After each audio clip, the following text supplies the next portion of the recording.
Jungle।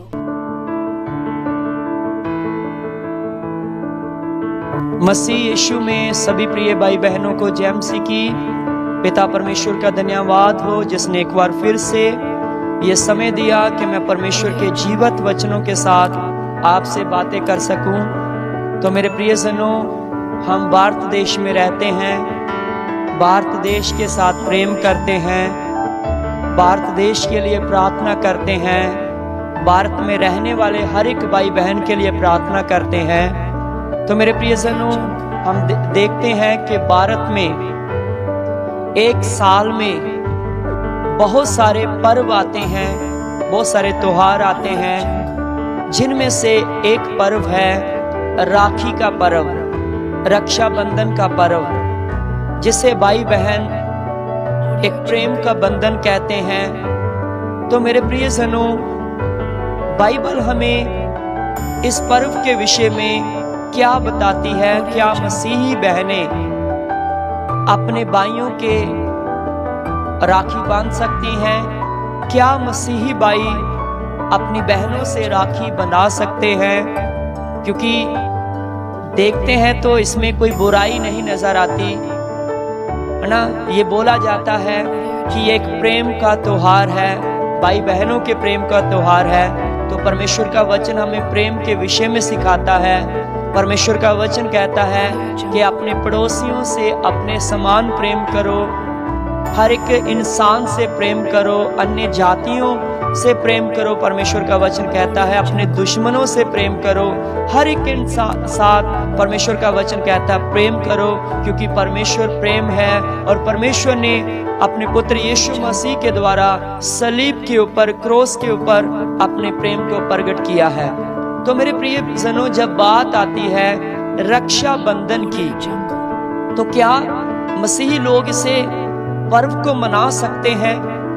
तो मेरे प्रियजनों, जब हम बाइबल में से यिर्मयाह की किताब उसका 10 अध्याय उसके 2 वचन को पढ़ते हैं, तो वहां पर ऐसे लिखा है, अन्य जातियों की चाल मत सीखो। परमेश्वर का वचन हमें कहता है अन्य जातियों की चाल मत सीखो। अन्य जातियों के साथ प्रेम करने के लिए बाइबल बोलती है, लेकिन बाइबल कहती है उनकी सी चाल, उनके समान चाल मत सीखो, ना उनके समान आकाश के चिन्हों से विस्मित हो, क्योंकि अन्य जाति इसमें विस्मित होते हैं। मेरे प्रियजनों, बाइबल कहती है आकाश के चिन्हों से, चाहे वो चांद हो, चाहे वो सूरज हो, चाहे वो तारे हो, उनसे बह खाने की जरूरत नहीं है। परमेश्वर का वचन कहता, क्योंकि ये सब परमेश्वर के हाथ की कारागरी है और हमारा परमेश्वर हमारी पनाहगाह है। इसीलिए मेरे प्रियजनों, ये राखी का जो पर्व है, ये सावन महीने की पूर्णिमा को मनाया जाता है, जिसे हम इंग्लिश में फुल मून कहते हैं, पूरा चांद का पर्व।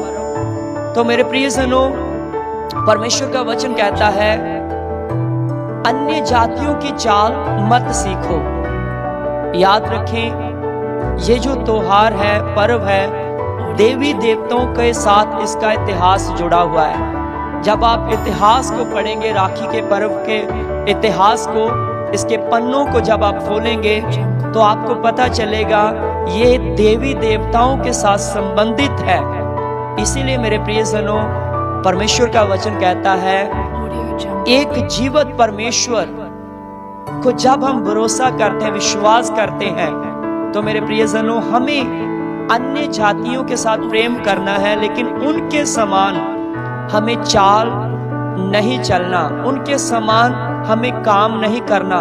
पौलुस भी कहता है, जब हम 1 तीमुथियुस 4 की 7 वचन, 2 तीमुथियुस 4 की 4 में लिखा है, कथा कहानियों पर मन मत लगाना, क्योंकि अंत के दिनों में लोग कथा कहानियों पर मन लगाएंगे, बूढ़ों की कहानियों पर मन लगाएंगे। इसीलिए मेरे प्रियजनों, सुसमाचार के ऊपर, खुशखबरी के ऊपर जब हमने बिलीव कर लिया है, विश्वास कर लिया है, तो बाइबल हमें कहती कथा कहानियों के ऊपर कोई तुम्हें ना भरमाए, आजादी में स्थिर रहने के लिए बाइबल बोलती है। कथा कहानियों के ऊपर, नए चांद के ऊपर, इन रीति रिवाजों के ऊपर बाइबल कहती है मसीह ने तुम्हें आजादी के लिए आजाद कर दिया है। जब हम गलातियों उसकी 5:1 को पढ़ते हैं, वहां पर लिखा मसीह ने स्वतंत्रता के लिए तुम्हें स्वतंत्र किया है, अतः इसी में स्थिर रहो।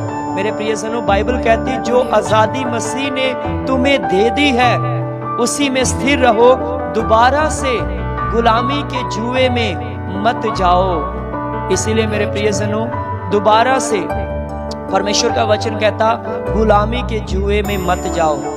याद रखें, रक्षा बंधन बोलते हैं, इसे बंधन, और प्रभु ने हमें सभी बंधनों से आजाद कर दिया है। जब आप अपने हाथ के ऊपर राखी बांधते हैं, उसका मतलब आप एक बंधन में है।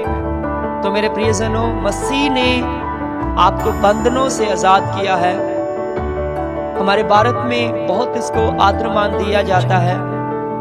विदेश में जो भारत से गए हुए भाई बहन, वो भी इंतजार करते इस पर्व का। लेकिन मेरे प्रियजनों, बाइबल हमें इसके विषय में साफ साफ कहती है कि मसीह ने तुम्हें आजादी के लिए आजाद किया है। इसीलिए मेरे प्रियजनों, आप अपने भाई की खुशी के लिए, अपनी बहन की खुशी के लिए इसमें भागीदार मत हो जाएं, क्योंकि बाइबल कहती है जो मेरे से बढ़कर किसी और के साथ प्रेम करता है वो मेरे योग्य नहीं है। तो मेरे प्रियजनों, परमेश्वर के वचनों को माने, और यदि आपका भाई, आपकी बहन आपको राखी के लिए मजबूर करते हैं तो वह एक समय है उनको सुसमाचार बताने का, क्योंकि सच्चा प्रेम इसी में है, सच्ची सुरक्षा इसी में है, जब आप उनको खुशखबरी बता देते हैं, और केवल इस जिंदगी की बढ़ोतरी के लिए नहीं बल्कि अनंत जीवन का आप उनको वो तोहफा दे देते हैं। इसीलिए मेरे प्रियजनों, यदि बहनें अपने भाइयों को रक्षा के लिए वो राखी बांधना चाहते तो आप उन्हें उनके लिए प्रार्थना करें, और सच में लंबी उम्र, इस जिंदगी के बाद भी एक जिंदगी, हमेशा की जिंदगी आप उनके हाथ में वो सुसमाचार रखें, वो अनंत जीवन पाएंगे। और भाई लोग जो अपनी बहनों की रक्षा के लिए बोलते हैं, और मेरे प्रियजनों, आप उन्हें यीशु के लहू में दें, यीशु मसीह के बारे में बताएं, जो सच में कभी ना हमें छोड़ेगा, और वह हर समय हमारी सुरक्षा करने वाला परमेश्वर है। इसीलिए मेरे प्रियजनों, परमेश्वर का वचन कहता है आजादी के लिए मसीह ने तुम्हें आजाद कर दिया है, तो इस आजादी में बने रहें।